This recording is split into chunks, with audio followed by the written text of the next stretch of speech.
कथा सुंदर करताली, रामे कथा सुंदर करताली। ये संशय बेहद उड़ाकर आली, संशय बेहद उड़ाकर आली। सीताराम राम राम सीताराम राम, सीताराम राम राम सीताराम राम राम।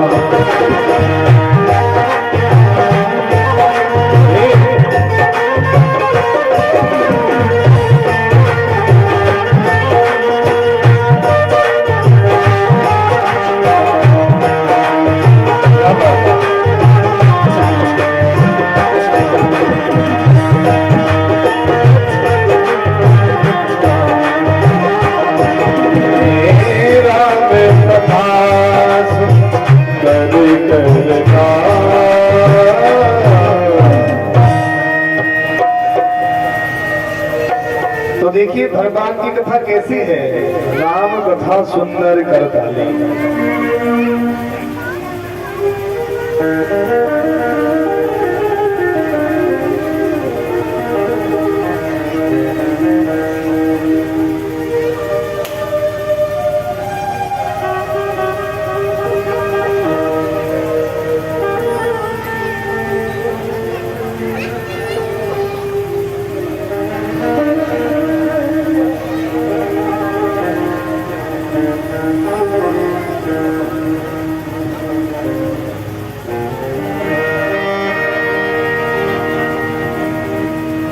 संशय उड़ावन आदि।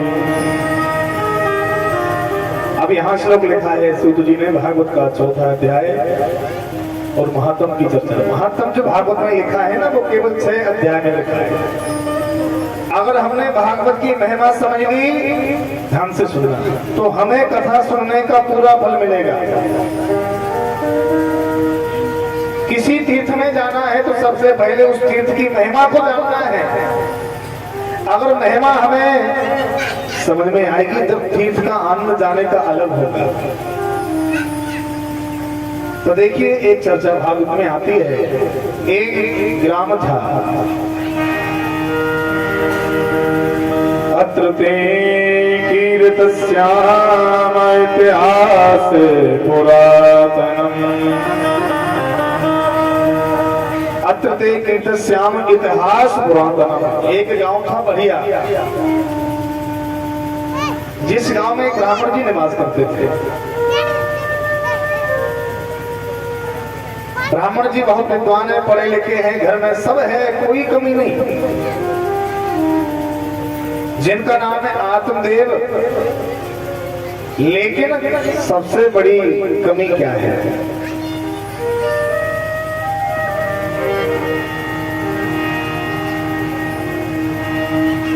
आत्मदेवा पुरे तस्मिन् सर्व वेद विशारदा। आत्मदेव नाम के जो ब्राह्मण है ना, बड़े विद्वान हैं, वेद पुराणों का बहुत अच्छा ज्ञान है, सर्व वेद विशारदा। धीरे धीरे समय के बाद जीवन यापन जब शुरुआत होने लगा तो विवाह हुआ, घर में पत्नी आई। और पत्नी कैसी है? पत्नी कैसी है? पत्नी ऐसी है कि सवेरे से शाम तक लड़ती रहती है। लोक वार्ता क्रूरा प्रयासो वह जल्पिका। पत्नी कैसी है कि सवेरे से शाम तक लड़ती रहती है। लोक वार्ता रता क्रूरा प्रयासो वह जल्पिका।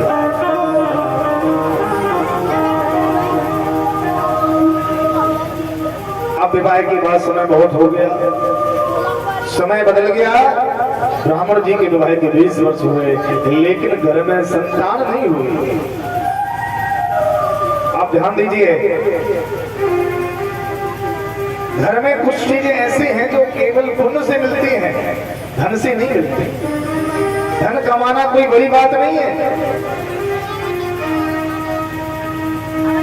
आज के जमाने में धनवान कौन है, ध्यान देना, आज के जमाने में धनवान वही है जिसके पास 4 ज्यादा झूठी बातें हैं। ईमानदारी से कोई धनवान नहीं बन सकता। ईमानदारी से दुनिया में केवल पेट ही भर सकते हैं हम।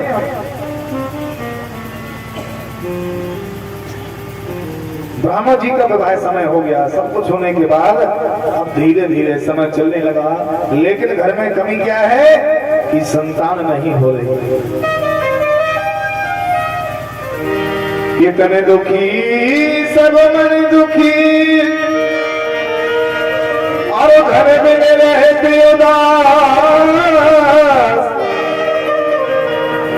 थोड़े थोड़े सब दुखी और सुखी राम के नाम। ब्राह्मण जी के जीवन में कितनी बड़ी कमी। देखिए जी, विवाह होना कोई ज्यादा बड़ी बात नहीं है। विवाह तो आपके जिंदगी में कई हो जाएंगे, लेकिन सबसे बड़ी बात है संतान कौन सा।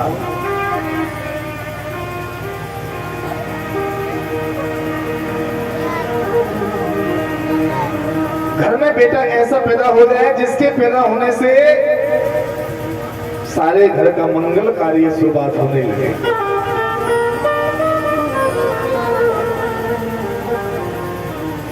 कि जब से राम ब्याहे घर आए, जब से राम ब्याहे घर आए,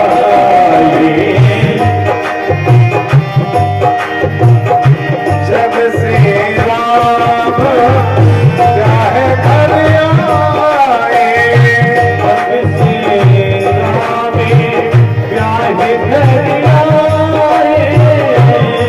से राम ब्याहे घर आए, जब से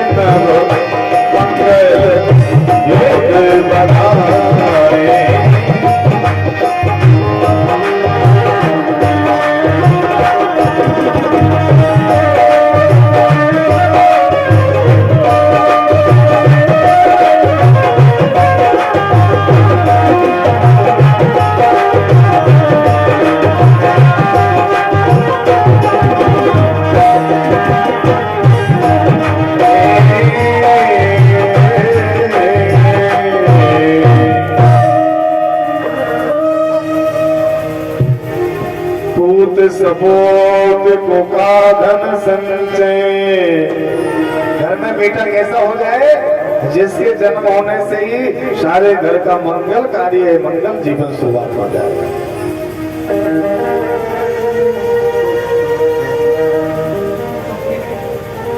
अब देखिए क्या हुआ, ब्राह्मण जी का जीवन चल रहा है इसी तरह। विवाह के 15-20 वर्ष होने के बाद एक दिन ब्राह्मण जी गांव में भ्रमण करने के लिए जा रहे हैं। घर में एक गाय है, तो गाय भी कैसी है जो बहुत समय के बाद जिसने कोई बछड़े को जन्म नहीं दिया। श्री शुद्ध जी सौनक आदि विषयों को कथा सुना रहे हैं। श्रीमद् भागवत पुराण के महात्म के 4थे अध्याय की ये कथा है। आज सवेरे से ब्राह्मण जी गांव में जाते हैं तो गांव के लोग कहते हैं महाराज आप गांव में मत आया करो। बोले क्यों? बोले आपका दर्शन करने से हमें भोजन नहीं मिलता। आज ब्राह्मण जी बड़े दुखी हैं। पत्नी के मन में कोई नहीं है विचार कि मेरे यहाँ संतान हो जाए, लेकिन ब्राह्मण जी के मन में तो बहुत कष्ट हो रहा है।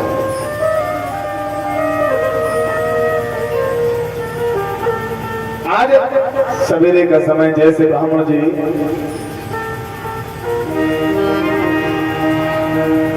एक दासा तुझे दुखम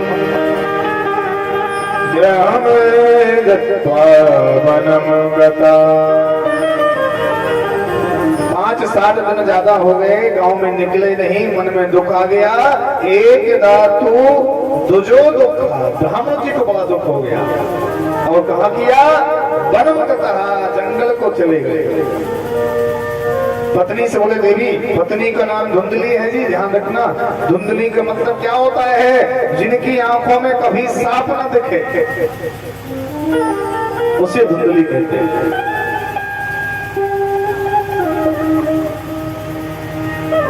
घर की पत्नी लक्ष्मी है तो बेटा अच्छा होगा, ध्रुव होगा, प्रहलाद जैसा होगा।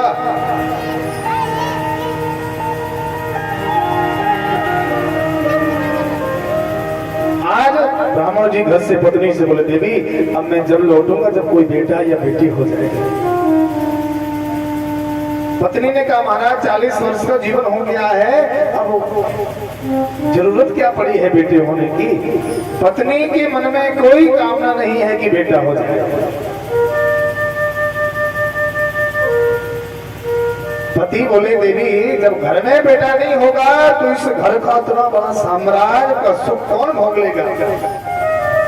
एक बात ध्यान रखना, चाहे जैसी संपत्ति घर में जोड़ लो, उसका सुख तुम्हें केवल 80 साल मिलेगा। ध्यान रखना, कितना मिलेगा? 80 वर्ष। 80 वर्ष के बाद ये मकान तुम्हारा नहीं है, दूसरे का होगा।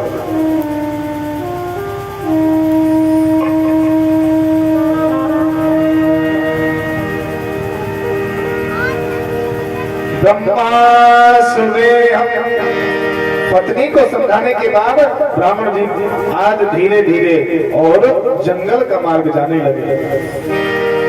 मुझे चरणों में लगा ले हो श्याम मुर्गी, चरणों में लगा ले मुझे श्याम मुर्गी वाले।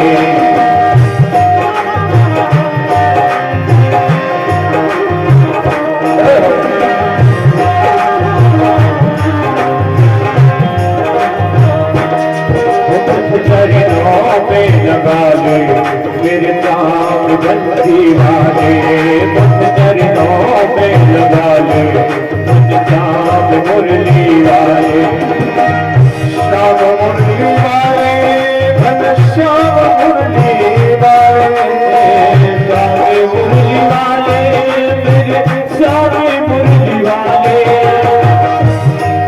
मुझे चरणों पे लगा ले वो श्याम मुरली वाले।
साथ में तुम हो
तुम बसी हो, मेरी आंखों में तुम बसे हो, मेरी आंखों में तुम बसी हो, बाकी बिहारी चरणों में लगी हो, श्याम मुरली है।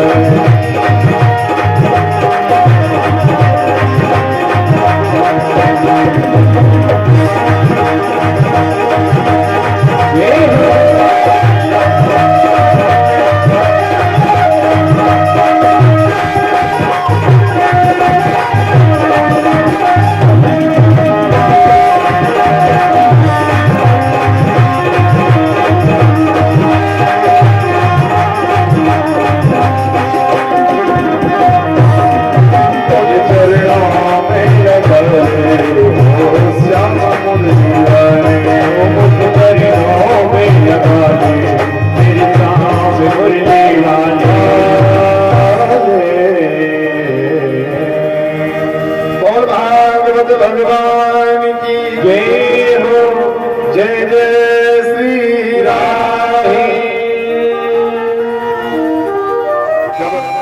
राधा रानी का नाम आएगा भागवत में तो हाथ दोनों उठा के स्वागत करना पड़ेगा, उससे तो फायदा मिलेंगे।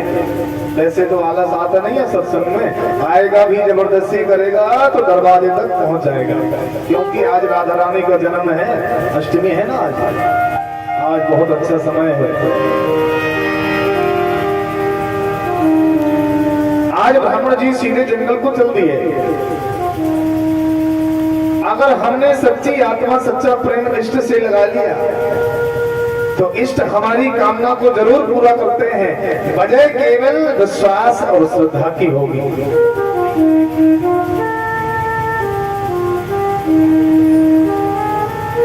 आज ब्राह्मण जी घर से जब चल दिए तो चलते चलते अब नहीं है मालूम कि कहां रुकना। जंगल में पहली बार रुकने का नहीं ठिकाना, जीने का नहीं ठिकाना। धीरे धीरे चलते चलते बहुत घनघोर जंगल आ गया और इस जंगल में एक बढ़िया पानी का सरोवर है, उसके बगल में कुटिया बना ली और उस कुटिया में आज बैठे हैं। सोच रहे हैं कि हम जंगल में क्यों आ गए, इस जंगल में आने का मकसद क्या है। अच्छा, मेरे यहाँ बेटा नहीं है इसलिए मैंने घर छोड़ दिया। अच्छा ये बताओ, दुनिया में इतने लोग हो चुके हैं, बेटे का सुख किसने लिया है? किसी को मिला है बेटे का सुख?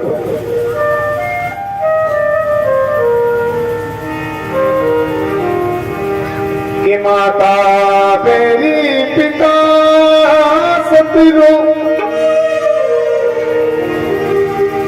बेटे का सुख हर जीव को नहीं मिलता। ध्यान रखना, बेटा पैदा होना कोई बड़ी बात नहीं है, लेकिन बेटे से सुख पाना सबसे बड़ी बात है।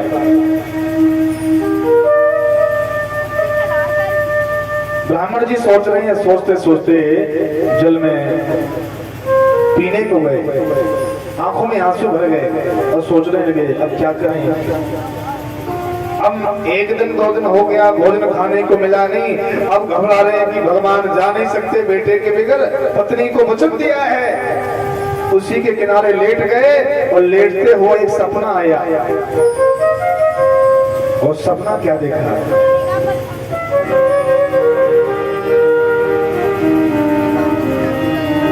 कि मोहे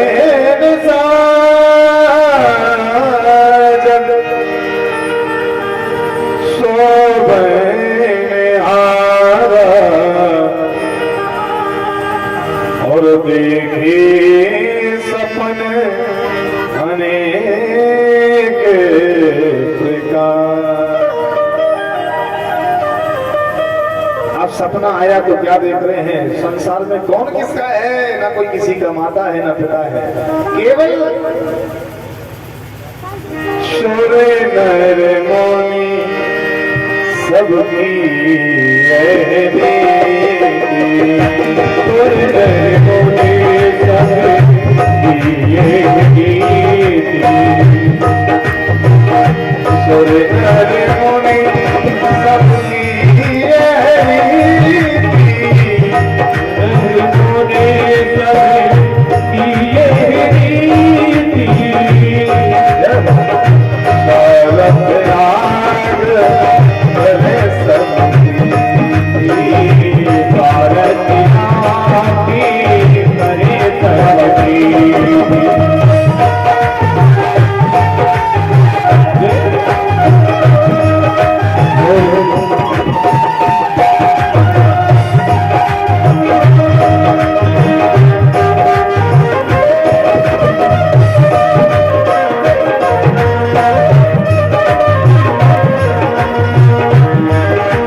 आत्मदेव उस पानी के सरोवर में सपना देख रहे हैं। ये संसार क्या है? संसार का मतलब क्या है? संसार किसे कहते हैं? संसार का स्वरूप क्या है? आज है वो कल नहीं है, इसलिए इसका नाम है संसार। संसार माने परिवर्तन। आज का जो दिन है वो कल का नहीं होगा, वो कल का है वो परसों का नहीं होगा, इसलिए इस दुनिया का नाम है संसार। हे भगवान, ऐसा दिन कभी नहीं आए जिस दिन मुझे अपने नेत्रों से आपका दर्शन ना हो।